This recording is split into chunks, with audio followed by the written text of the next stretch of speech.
The ABC recently promoted author Cory Silverberg. In this video, I'm going to provide some content-based information regarding one of his books titled Sex is a Funny Word. It's promoted to children and young adults and available at my local library and online if you're a member of the state library. It's also pushed to schools in the form of recommended reading lists. You're welcome to pause the video and fact-check me in real time. People have been ejected from libraries for making videos about similar books, and there have also been ex-politicians in the news chatting about, again, similar types of books. A glowing review of this book, though, said, having access to a book like this could change the life of a lot of kids, and I tend to agree. Now, I'm only going to do this in one take, so if you can hear me breathing and all that, I do apologize, but here we go. So, page 29, titled Justice.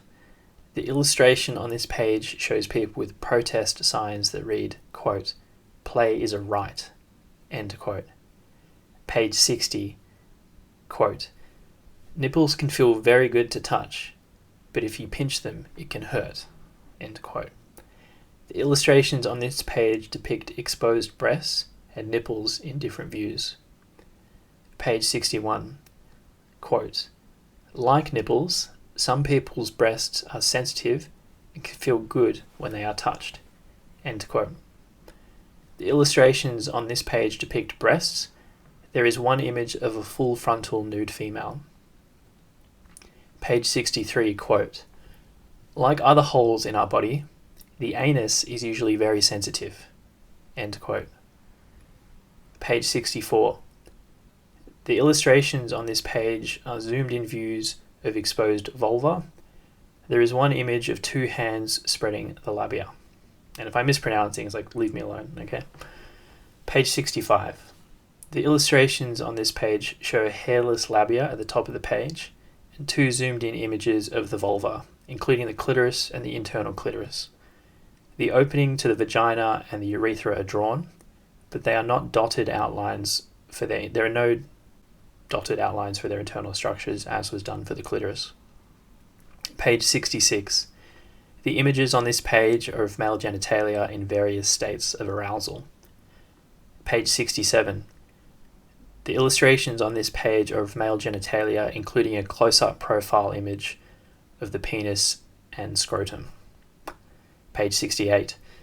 The illustrations on this page are depictions with implications of the male and female masturbating. The male is lying in bed with his arms under the covers. There are several white lines radiating out from where his pubic region would be. He has a large smile on his face. The female is outside sitting against a tree with her hand between her legs. She has a large smile on her face, and there are several white lines radiating out from her pubic region. There is another girl at the end of the bottom of the page who is standing up and dancing. Her right leg is linked behind her left leg, seemingly creating a rubbing effect in her groin area. She too has a large smile on her face, and there are several white lines radiating out from the body. Page 71, quote, "But having a penis isn't what makes you a boy. Having a vulva isn't what makes you a girl. The truth is much more interesting than that," end quote. Page 78. There are more than two kinds of bodies, but they call the baby a boy or a girl based on what they see. This might sound like the end of the story, but really, it's just the beginning, end quote. Page 81. When we are born, a doctor or midwife calls us boy or girl because of what we look like on the outside. They choose a word or label, brackets, usually a boy or girl, or male or female, end brackets, to describe our bodies. But that's based on our outside, our cover, or who they think we are. What about our whole body, inside and out? What about who we think we are? Question, end quote. Page 83. As we grow into being a kid and then an adult, we get to figure out who we are and what words fit best. For most of us, words like a boy or girl or man or woman feel okay, and they fit. For some of us, they don't, end quote. Page 84. Maybe you're called a boy, but you don't know you're a girl. You know how girls are treated and what they do. That's how you want to be treated and what you want to do. Maybe you're a girl, but feel you're a boy.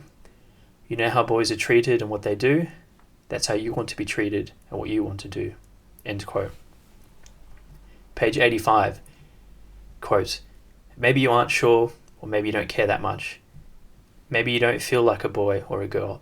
Maybe you feel like both. Maybe you just need some time to figure it out, without all that boy and girl stuff. Part of being a kid is learning what you like and what you don't like, and who you are. That's part of being a grown-up too. End quote. Page 86. This is in all caps as well, it's a little bit weird, but quote, pay attention to the words people use when they talk about themselves. End quote. Page 87. Again, all caps and quote. What do you think about the words boy and girl? Do you know anyone for whom those words don't fit? End quote. Page 106 under the title Touching Yourself. The top illustration on this page depicts a woman immersed in water with a bathtub, with both her arms resting on the edges of the tub. The image in the top right of the page depicts the same woman with her left arm in the water angled toward where her pubic region would be. She has a large smile on her face. The illustration in the bottom left of the page depicts the same woman with her left arm still under the water, and there is an exclamation mark above her head. The illustration in the bottom right of the page depicts the same woman with blush marks on her cheeks and squiggles around her body, with radiating lines coming out of her body.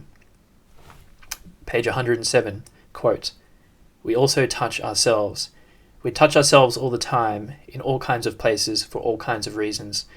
Touching yourself is one way to learn about yourself, your body, and your feelings. You may have discovered that touching some parts of your body, especially in the middle parts, can make you feel warm and tingly. Grown-ups call this kind of touch masturbation.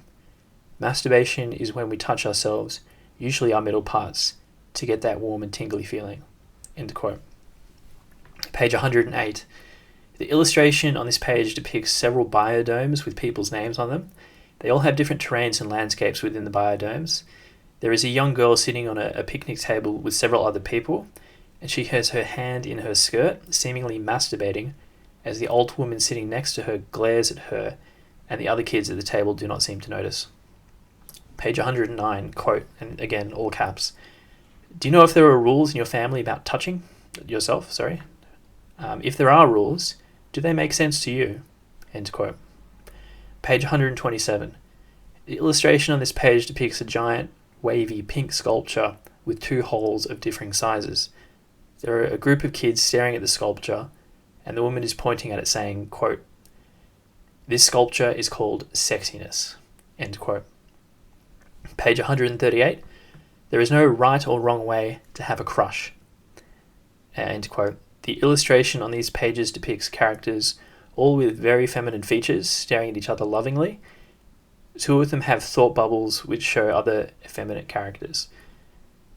Page 151, quote, all caps, bisexual, gay, straight, lesbian, asexual, queer, end quote. And lastly, page 159, all quotes. All caps, in quotes. Who needs a glossary?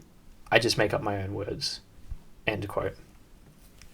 So, yeah, there you have it. He's made more recent books that, again, have been promoted by the ABC, but yeah, here's a little bit about one of those books.